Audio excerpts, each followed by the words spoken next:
Hey guys, and welcome to another episode of Getting Animated. I'm your host Destiny, so let's get started.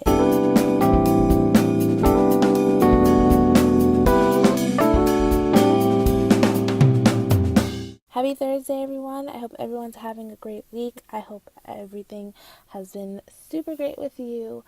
Before I hop in, I just wanted to go ahead and talk to you guys more about something on the serious side before we start talking about all the fun anime stuff.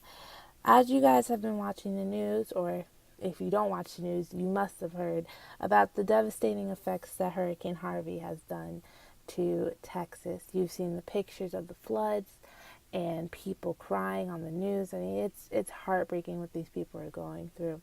I live in Florida, but I deeply resonate with that feeling of a hurricane coming. I know that anxiety of seeing water kind of seeping underneath the door and you don't know how to stop it. I know that feeling of just helplessness when it comes to nature. And hurricanes, they're so unpredictable. They'll be a category 1 and by the time it's over it's been a category 5 and then back to a 3. I mean, they're so unpredictable. Funimation is stationed in Texas.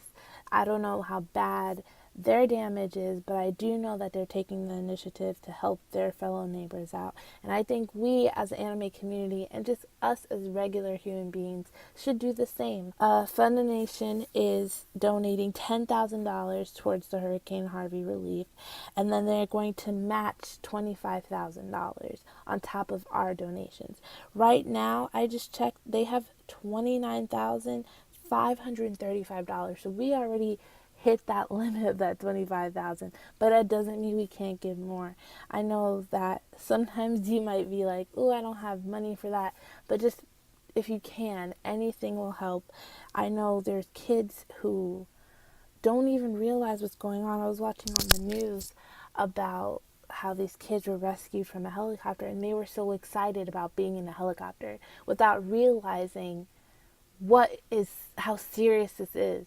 And I know as a kid you don't understand entirely what's happening. You don't really see it scary, but you might not think that this is something traumatic. And I can't stress enough how heartbreaking that was for me to watch that. So if you can give anything, we'd greatly appreciate it. And I'd appreciate it.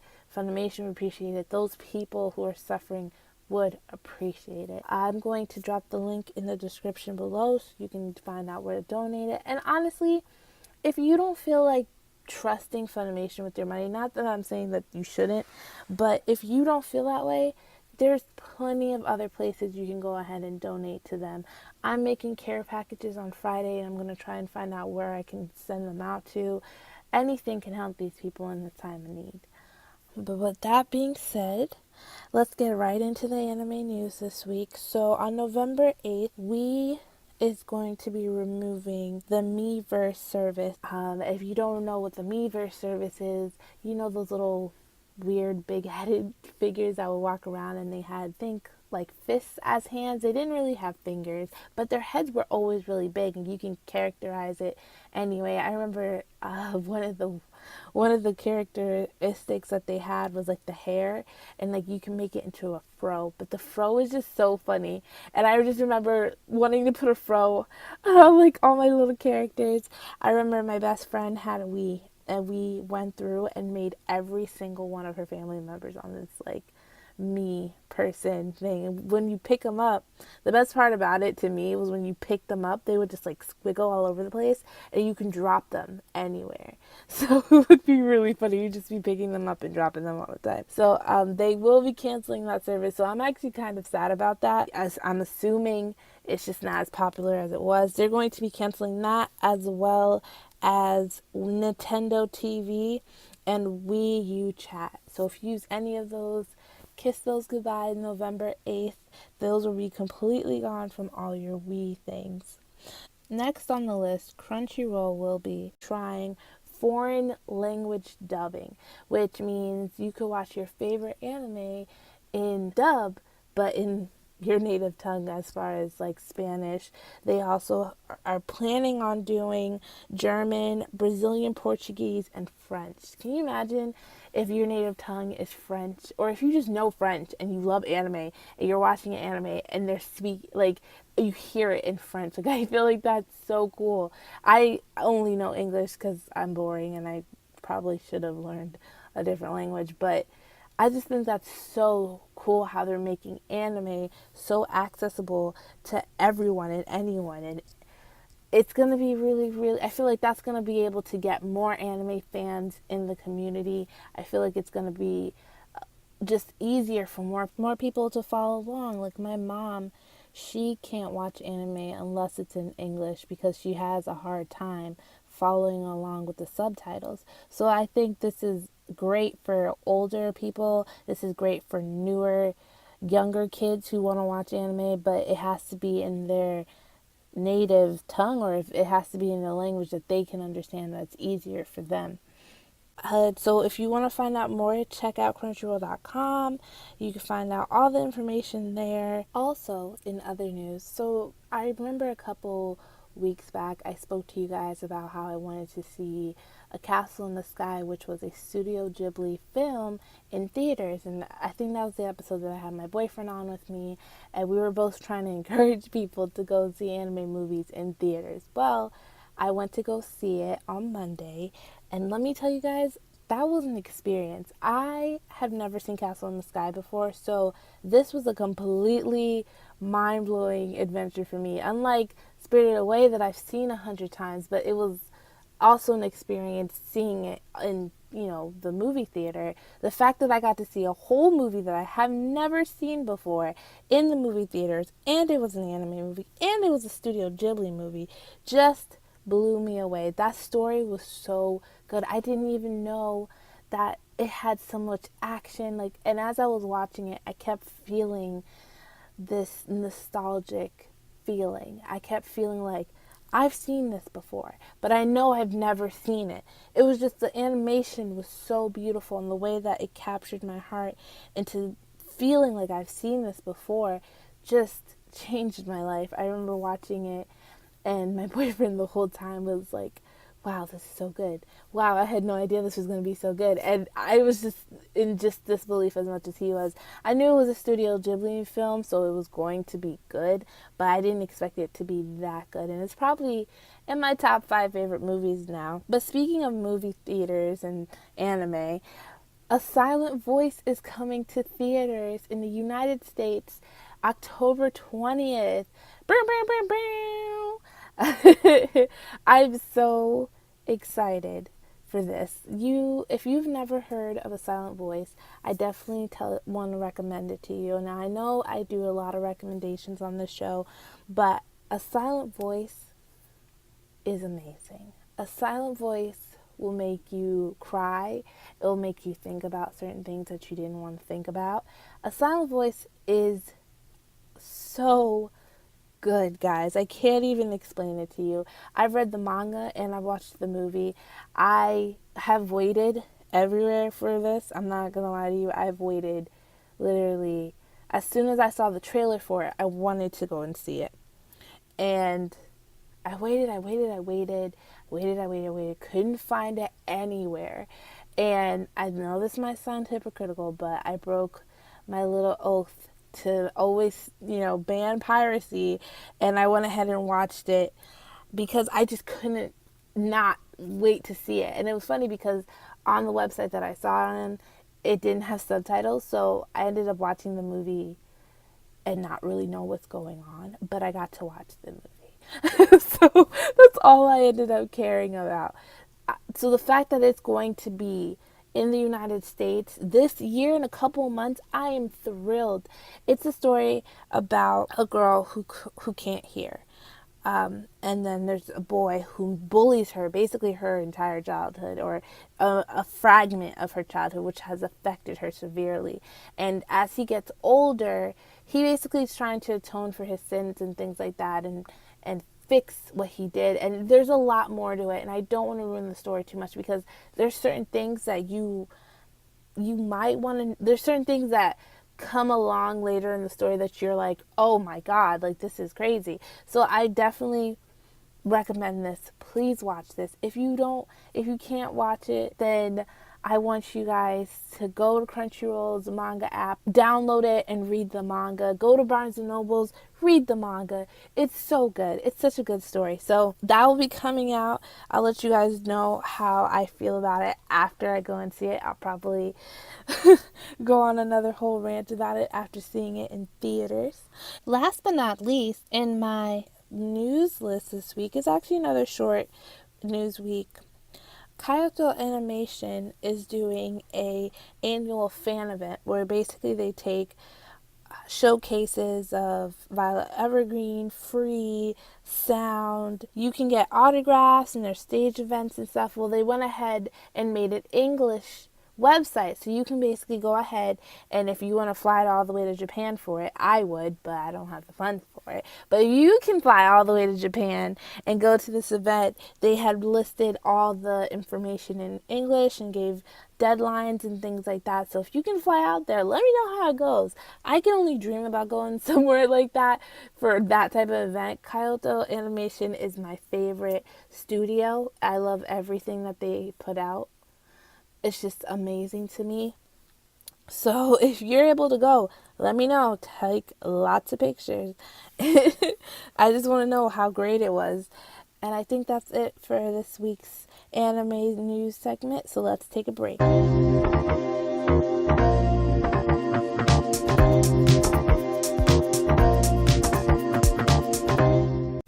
This week on Topic Time, I will be talking to you guys about the live action Death Note Netflix original movie that just came out last Friday.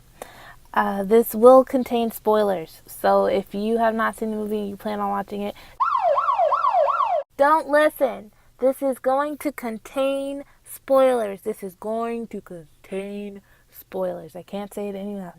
So let's get down to the review, guys. I just ended up watching Death Note a couple of weeks ago before this was released. It was completely unplanned. I was just going through Hulu and I saw it and I was like, I forgot how this even went. So I decided to go ahead and watch it. And I forgot how thrilling the chase between L and Kida was. I forgot how smart L was. I forgot how I was always kept to the edge of my seat, just being so entertained by this regular ass high school kid, so concerned about his family and worrying if he was going to get caught and things like that. So after rewatching it and finding out that the actual live action came out on Friday, I was like, okay, let me just sit down and watch it. Let me give it a chance. I did not. I had talked straight trash through it. There was a lot of things that I didn't like that they changed. The fact that it was in Seattle, they westernized it as much as possible. I didn't like the fact that they turned Light Yagami to Light Turner. And it didn't bother me. I'm not going to lie to you guys. It didn't bother me that a black guy was casted. Not because honestly, I didn't even know that he was going to be playing L. I thought he was just playing like some other character. And then when I found out it was L, I was kind of like, oh, okay. It kind of went over my head because I was so concerned about the fact that Kida was going to be white. I wanted the original. You know, I didn't care that there was a black guy in it. It didn't bother me. I didn't even want the black guy to play L, so I don't want anyone to think I'm biased as far as like, oh, you're not mad about the black guy. No, I honestly thought it was going to be a complete Japanese cast because that's just what I immediately thought of. So, sitting down to watch this film, I had talked all this smack about it. I said I wasn't going to be interested, but I said, let me give it a try. I went in there expecting it to be someone else's artistic idea. I didn't go in there thinking, okay, well, this is going to be Death Note. Although I did want the Death Note live, I wanted the anime to be submerged in there in the clean, tasteful way. I figured I wasn't going to get that, and I watched the film. And I was right. It was basically a episode of Law and Order mixed in with Degrassi, mixed in with just How to Catch a Murderer. Like, there were just so many different aspects that were going on, and they tried to rush a lot of the information in there. They tried to get as much as the stuff in there that they would have probably taken longer to explain everything. I think the pacing was completely off. It was like I was kind of confused when I was watching the movie, was because I wasn't sure if it was geared towards fans of Death Note or people who've never seen Death Note. It was very, for example, one of the scenes where L gives Ryuk a apple. He doesn't say, Ryuk never said he liked apples. He never picked up an apple. He just went ahead and he was scared because somebody was creeping at his door and he just placed an apple on there. And it was kind of like, okay, well, how did you even know that was Ryuk and not your dad? Or, how did you know that Ryuk even liked apples? He didn't ask you for any. Another thing was, I probably would say the dad is probably one of my favorite characters in the whole movie because he was so like, he did his role as a good cop, bad cop, stuck between like hardworking father, as much as like he did a good job. I don't know who that actor is, but he did an amazing job with that whole like, my son is my son, but I'm a cop during the day. Like, it was just so funny to me how they went ahead and played off that. Also, so L to me was good for the first 5 minutes. I liked the fact that they kept him sitting the certain position, but I also did see that they changed his character a lot. And the way that he talked also reminded me of L. But the thing about L, there's a reason why he's so pale. There's a reason why he loves sweets so much. There's a reason for the bags under his eyes and the way he's hunched over and the way that he sits. And there's so many pieces to who that character is. So I kind of felt myself losing that connection with that L, not necessarily because of his skin tone or he was a bad actor. It was just because that's not the L that I know. That's not the L character that would do all this stuff. Like, I remember one scene, L was like taking off after Light, and it was so funny because I was like, L would never run with a gun in his hand. Like, it was so cheesy. The movie was so cheesy. But after doing some research and watching it again, because I did watch it for the second time, I realized it's an enjoyable movie. The first time, I was cringing about probably the first 25 minutes. But then later on, as the movie went ahead, I ended up thoroughly enjoying it because I was laughing at how terrible it was. It made me feel like how I was watching a super scary movie or just a stupid comedy that I know is terrible, but it's so good that it's terrible. Or, a super hilarious romantic comedy that is just so over the top and so cheesy that you're just like, ugh. You want to almost barf, but it's so good because it's so bad. And that's the way that this movie was. It wasn't good at all, but the fact that it was so terribly put together, it made it almost enjoyable. And it separated Death Note and made it into its own recreation of Death Note. It was like a parody almost. Another pet peeve that I had with the movie was Mia. She was obviously there to replace Misa from the anime, but her whole aura felt so wrong to me in the whole movie. It was like, why do you even like this girl? Like, it wasn't that she wasn't pretty or beautiful or anything. It was just like her personality just seemed completely off. And to be head cheerleader, it kind of like her personality was the complete opposite. She almost was like a sociopath, if you ask me, because she would apparently number one like cheerleader popular girl, but then she was also like happy killing murderers and bad people and liked the control of all that stuff. And it almost blew my mind how quickly Light Turner told Mia about the book. I would never understand why he told her so quickly. It was so quickly to introduce her to Ryuk. Like, the way that he met Ryuk, you would think that would be the last person he'd want to go ahead and introduce them together. And the fact that he was like, oh my god, look. And then for him to go ahead and show her the effects of it, and then them to go on this weird like almost like a Bonnie and Clyde, like I just want to make out and have sex and kill evil people with you. It was just so weird to me. It's like I understood they were trying to go for the effect that Death Note did. Like you want to be a leader, you want to be a god, you want to that effect and that thought.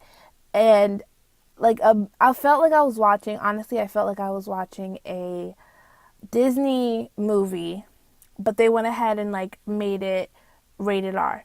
One of the things that did shock me about the movie as well was the graphicness. Like actually wasn't expecting blood and things like that. Like you actually see someone get their head chopped off, which I completely was shocked because I said, "Whoa, I didn't even know that was going to happen." So that kind of shocked me a little bit while watching the movie. But even the way that the people died, it was like Final Destination. I think that's the best way to explain it. It was like a Final Destination, High School Musical, like just.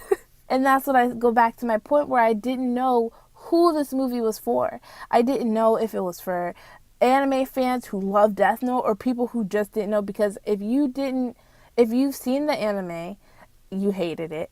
And then if you didn't see the anime, you were saying it was kind of good, but still a bad movie. So I'm not sure exactly where this movie was going, but I'm glad that they made it. I'm not going to lie to you. I was laughing my head off I probably want to say the last 45 minutes of the movie. It was just like, what? And I was just so confused after every turn, just like why would he do that? Elle would never do that. They even included the whole butler trope of, oh, my butler was dear to me and he died and now I have to get my revenge. It's so funny to me.